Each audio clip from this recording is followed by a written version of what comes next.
चक्षुर्न क्षुद्र जीवैरपि विहित मृषा मानना अत्यंत मग्नाः। ये क्षुद्र जीव समझ नहीं पा रहे कि नेत्र किसके लिए मिले। ये नेत्र मिले भगवत साक्षात्कार के लिए। ये विचार करो 5 मिनट आंख बंद करके, अगर ऐसे ही तुम्हारी आंखें छीन ली जाएं तो सोचो कैसा तुम्हारा जीवन होगा। जिन आंखों से तुम गंदी बातें कर रहे हो, गंदी बातें देख रहे हो, यही आंखें भगवान छीन लेते तुम्हारी, तो क्या तुम्हारा जीवन होता। आज तुम्हें भगवान ने आंख दी है, तुम इससे धर्म का दर्शन करो, सब में भगवत दर्शन करो, श्री विग्रह के दर्शन करो, संत दर्शन करो, नेत्र पावन करो। नेत्रों को दूषित कर लिया हमारी वाक इंद्री। जब हम इससे चिदानंद नाम जप करते हैं, चिदानंद लीला का गायन करते हैं, तो वाणी भी चिदानंद हो जाती है। श्रवणेन्द्रिय, जब इससे हम नाम कीर्तन सुनते हैं, नाम जब सुनते हैं, भगवत लीला सुनते हैं, तो श्रवणेन्द्रिय चिदानंद हो जाती है। ऐसे समस्त इंद्रियां जब केवल आराध्य देव के प्रति समर्पित होकर क्रियान्वित होती हैं, तो उनमें ये सामर्थ्य आ जाती है कि उपासक की श्रवणेन्द्रिय निकुंज में प्रिया प्रीतम क्या बात कर रहे हैं ये सुनाई देने लगता है। निकुंज में प्रिया प्रीतम कैसी शोभा से विराजमान है ये दिखाई देने लगता है। आज कौन से सौरभ का लेप किया गया ये घ्राणेन्द्रिय से पता चलने लगता है। प्रिया प्रीतम की दिव्य लीला का इंद्रियां अनुभव करने लगती हैं, जो कि इंद्रिय मन से बिल्कुल अगोचर है। अगर उपासक इन इंद्रियों को थोड़ी भी स्वतंत्रता दे देगा, तो इनका स्वभाव है प्रकृति स्थान कर्षति।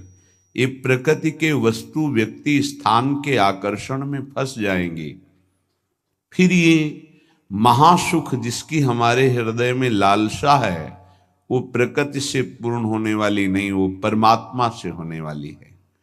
जब हमारी इंद्रियां प्रकृति की तरफ जाती हैं तो मलिन हो जाती है, और मिथ्या देह सम्मान को तुमने सुख मान लिया। 4 लोग नमस्कार किए तो तुम अपने को श्रेष्ठ समझ लिए। किंचन मात्र भी कोई श्रेष्ठ नहीं है। ये पंचभूत शरीर सबके उसी सामग्री से बने हुए हैं। अंदर जो जीव अंश है भगवान का बिल्कुल बराबर है। अब जो सम्मान और अपमान होता है गुण और अवगुण का होता है, और गुण और अवगुण दोनों मायाकृत है। सुनो तात मायाकृत गुण और दोष अनेक, ये दोनों मायाकृत है। तो तुम किसका सम्मान? माया का। किसका अपमान? माया का। तुम तो मान और अपमान दोनों से परे हो। अगर कोई तुम्हें प्रणाम कर रहा है तो तुमको उसकी श्रद्धा को प्रणाम करना है। तुम खास थोड़ी हो गए कि वो तुम्हें साष्टांग प्रणाम कर रहा है तो तुम महान हो गए। महान वो है जो साष्टांग प्रणाम कर रहा है, उसकी श्रद्धा प्रबल है। नहीं कि वो कोई अंतर नहीं। जो इस देह में पंचभूत वही उस देह में पंचभूत, जो इसमें परमात्मा का अंश वो उसमें परमात्मा का अंश, उसकी श्रद्धा बड़ी है, इसलिए वो आपकी तरफ प्रणाम कर रहा है। बोले बहुत बुरा हो गया। मिथ्या मृषा मानना अत्यंत मग्नाः। मैं झूठ मूठ अपने को बड़ा मानकर सम्मान प्राप्त करने की लालसा, सम्मान स्वीकार कर लिया तो हृदय अपवित्र हो गया। बड़ा मन है, फंसाता रहता है, वो मकड़ी की जाल की तरह, फंसने वाला नहीं जानता है। संत सदगुरुदेव शास्त्र इनकी सूत्रों को जब स्वीकार करे तो पता चलता है मैं फंस रहा हूं या मुक्त हो रहा हूं। श्रीपाद कह रहे हैं कि देखो, जनेन्द्री ने फंसा दिया काम भोग में, नेत्रेंद्री ने फंसा दिया रूप में। सच्ची अगर सावधान न रहे तो ऐसे ऐसे फंसाव हैं कि जीवन ही नष्ट हो जाता है, पूरा जीवन। अब उसको लाख समझा रहे थे, कुछ समझ में नहीं आ रहा था। बस वो ये समझ रहा था कोई आशीर्वाद मिल जाए, जादू टोना मिल जाए कि वो जो हमारी मित्र है वो वापस हमको मिल जाए। वापस, बस उसको इतना ही लक्ष्य था। और हम ज्ञान विज्ञान वर्णन कर रहे थे, सुन बैठा था केवल, क्योंकि समझ में आता है ना आप हमारी बात पकड़ रहे हो कि नहीं पकड़ रहे। नेत्रेंद्री ने रूपों में फंसा दिया, हृदय मलिन हो गया सम्मान प्राप्त करने की लालसा से। और कह रहे जिभ्या मिष्टान्न निष्ठा विरमति न मनाग वित्त सग्रंथनुचितम। जबान आ गई भोजन के स्वाद में, ये मिष्ठान्न है, ये चटपटा है, ये बड़ा स्वादिष्ट है। जिभ्या रसेंद्री यदि भोजन के स्वाद में मगन है तो राधा नाम सुधा रसम का स्वाद नहीं ले पाएगी। उचित आहार जो भगवत प्रसाद रूप है उसको डाल लेते हैं, उसके प्रति हम आसक्त नहीं होते, स्वाद दृष्टि नहीं रखते। पूर्व के संत भगवान के दर्शन होते थे, खप्पर रखते थे नारियल का, नारायण नारायण, दाल खीर रोटी जो भी मिला खप्पर में डाला मिलाया। स्वाद से मतलब नहीं, प्राण पोषण से मतलब है। और यहाँ धनिया की चटनी अलग, टमाटर की चटनी अलग, भरौआ मिर्च अलग, ये अलग ये अलग, तो फिर राधा नाम सुधा रसम भूल जाओ।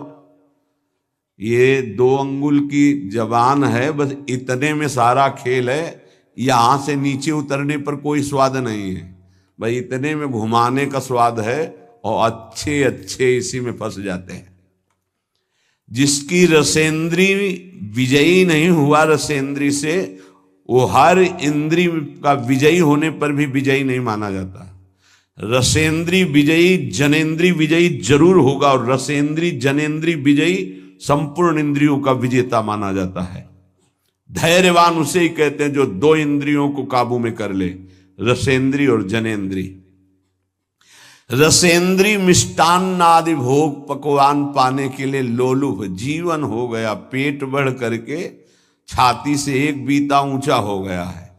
उठने बैठने में दिक्कत होती है, पर पाने के समय और कितना अधिक पाया जा सके, ये स्वाद वो स्वाद वो स्वाद कितना पाओगे, मर जाओगे पाते पाते, फिर भी तृप्ति नहीं होगी। बहुत विचित्र वासना है, बहुत विचित्र वासना है। चित्त वित्त सग्रंथ अनुचितम, सच्ची बात। आज चरित्र भगवत धर्म मर्यादा, इसका महत्व धीरे धीरे समाज से हटता जा रहा है, धन का महत्व होता जा रहा है। क्या दुर्दशा है। बोले मनाग वित्त सग्र धनुचितम, अनुचित रूप से धन कभी सुखी नहीं हो सकता जो अनुचित रूप से धन प्राप्त करता है। हा वृंदारण्य कान्या भवति मम गतिश्चेदहम त्वत्स्थितोपि। मेरी क्या गति होगी जब मेरी इंद्रियां और मेरा मन ऐसा है। मैं आपका आश्रय लेता हूं, आपका वास स्वीकार करता हूं।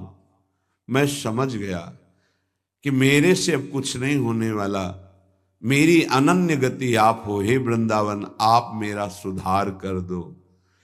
अब मैं कहीं किसी की ओर नहीं देख सकता, सिर्फ आपका आश्रय लिए हूं। भाव ये है कि हम सब तरह से हीन हैं, हर इंद्रियां हम पर विजय प्राप्त किए हुए हैं। उल्टा इंद्रियों पर हमें विजय प्राप्त करना चाहिए, इंद्रियां हम पर विजयी हो गई हैं। अब हम कैसे मुक्त हो, तो बोले धाम का आश्रय ले लो। बड़ा महत्व है। धाम कृपा करके आपको सत्संग प्रदान करेगा। यदि आप सत्संग के अनुसार सुलझ के चल पावे तो क्या होता है, जन्म जन्मांतर से मलिन बुद्धि होती है और बहुत भागती है बुद्धि। जैसे जंगली नील गाय देखा हो, गर्दन उठाई भागती चली जा रही, ऐसे ये भागती बुद्धि। अगर इसको कोई रोक सकता है तो गांव में एक लंगड़ बांधा जाता था। लंगड़ समझते हैं, 2 टांगों के बीच में एक मोटा सा लकड़ी का। अब वो भाग नहीं पाएगी ऐसे। गुरु कृपा, गुरु आदेश, गुरु शासन, ये बुद्धि के ऊपर लंगड़ का काम करता है। तुम्हें पता ही नहीं गुरु के हृदय में अनंत माताओं जैसा प्यार होता है। जैसे भगवान गाली देने वाले को भी परम पद देते हैं, उन्हीं के दास हैं वो। किसी का अमंगल संत के द्वारा, गुरुदेव के द्वारा नहीं। आपका विचार, आपकी सोच आपको अमंगल के रास्ते पे खड़ा करके और ऐसा धक्का देगी कि शायद है फिर बचा पाने की स्थिति न रह जाए।